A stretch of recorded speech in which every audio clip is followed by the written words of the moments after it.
से हमें बड़ा अफसोस हो रहा है कि ईरान जो खलीजी ममालिक पे हमले कर रहा है, इधर मुसद्दिका इत्तलात अभी तक आलमी एटॉमिक एनर्जी के जनाब सरबराह को नहीं मिली, तो फिर अमेरिका इधर करने क्या आया। इसराइल दूर निकल जा अकल की पहुंच से कि ये नूर चिरागे राह है, मंजिल नहीं है। और हम तो ऐसे अक्लमंद हैं कि हम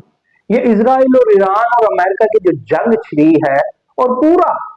मिडिल ईस्ट इसकी लपेट में आ चुका है, उसके बाद से हमें बड़ा अफसोस हो रहा है कि ईरान जो खलीजी ममालिक पे हमले कर रहा है, और जिन्हें ये अफसोस हो रहा है, जिनकी जहनीत ये है कि उन्हें ये अफसोस हो रहा है कि ईरान रिटेलिएशन में खलीजी ममालिक पे अमेरिकन बेसिस पे हमले कर रहा है, उनका विजदान इरफान या उनकी फहमो फिरासत वहां पे कैसे पहुंचेगी कि जनाब आलमी एटॉमिक एजेंसी के जो सरबराह हैं उन्होंने ये कहा है कि ईरानियन जो एटॉमिक साइट्स हैं वहां पे किसी नुकसान की अभी तक कोई मुसद्दका इतलात नहीं मिली। अब अगर जो ईरानियन जो साइट्स हैं जहां पे वो अपना न्यूक्लियर साइट्स हैं वहां पे अगर मुसद्दिका इतलात अभी तक आलमी एटॉमिक एनर्जी के जनाब सरबराह को नहीं मिली, तो फिर अमेरिका इधर करने क्या आया, इसराइल इधर करने क्या आया। क्योंकि अमेरिकन वजीर खारजा वजीर दिफा ने आज ये कहा है, जो ट्रंप ने भी कहा था कि हम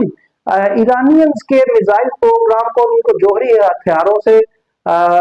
मना करने के वास्ते, उनके जोहरी प्रोग्राम को खत्म करने के वास्ते हमने ये जंग, एक मुकम्मल जंग शुरू की है। और उनका ये भी कहना था अमेरिकन वजीर दिफा का कि ये एक रात की जंग नहीं है और इसमें अमेरिकन का नुकसान भी हो सकता है। तो सवाल ये है कि डोनाल्ड ट्रंप ये कहता रहा है कि हम ईरान का मिसाइल प्रोग्राम हम खत्म करेंगे, उसकी नेवी को खत्म करेंगे, जो आज उनके वजीर दिफा ने भी कहा है, और उनको जोहरी हथियारों के हसूल से रोकेंगे। अगर उन्होंने यही काम करना था, जोहरी हथियारों के हसूल से रोकना था, तो फिर जोहरी साइट्स हैं उन पे किसी किस्म के नुकसान की मुसद्दिका इतलात अभी तक IAEA यानी आलमी एटॉमिक एजेंसी के सरबराह को अभी तक क्यों नहीं मिली। वो अमेरिका जो जो उनकी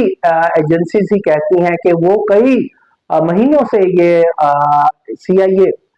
ये टारगेट कर रहा था, वो फॉलो कर रहा था आयतुल्लाह खामनई और तमाम मशीरान को कि वो किसी एक वक्त में इकट्ठे हों तो फिर हमला किया जाए। और उन्होंने इंटेलिजेंस अपनी फराहम की इसराइल को, इसराइल ने तब बम्बार्डमेंट की और आयतुल्लाह खामनई साहब शहीद हुए और तमाम दूसरे लोग भी शहीद हुए। जिस मुल्क की, जिस सुपर पावर की इंटेलिजेंस शेयरिंग और इंटेलिजेंस जो कैपेबिलिटी है वो इतनी स्ट्रांग है, तो वो फिर क्यों एटॉमिक साइट्स हैं जो ईरान की, वहां पे अभी तक कोई भारी नुकसान पहुंचाने का हमला क्यों नहीं कर पाया, और यहाँ उसे वो साइट्स का ही नहीं पता। ये बड़ी खारिज मुमकान बात है। कहीं ऐसा तो नहीं कि ईरान सिर्फ बहाना है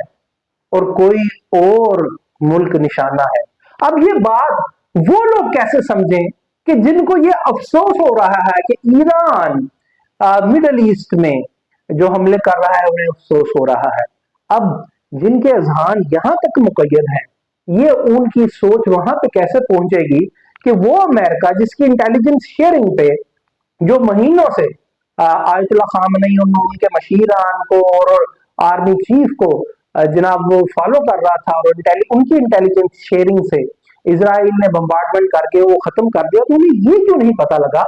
कि ईरानी जोहरी साइट्स कहां पे हैं, और पता नहीं लगा या उन्होंने पता नहीं लगाया या वाकई ईरान सिर्फ बहाना है और कोई और मुल्क निशाना है। और अगर उन्हें पता नहीं, अगर उन्हें पता है तो फिर वो ईरान की जोहरी साइट्स को अभी तक 2 दिन से निशाना भारी नुकसान कोई क्यों नहीं पहुंचा सके, क्योंकि वो तो कहते हैं कि 100 से ज्यादा तैयारों के साथ हमलावर हुए थे, और आर्मी एटॉमिक एजेंसी का सरबराह ये कहता है कि अभी तक कोई मुसद्दका इतलात नहीं है कि ईरान के जोहरी साइट्स पे कोई नुकसान पहुंचा हो।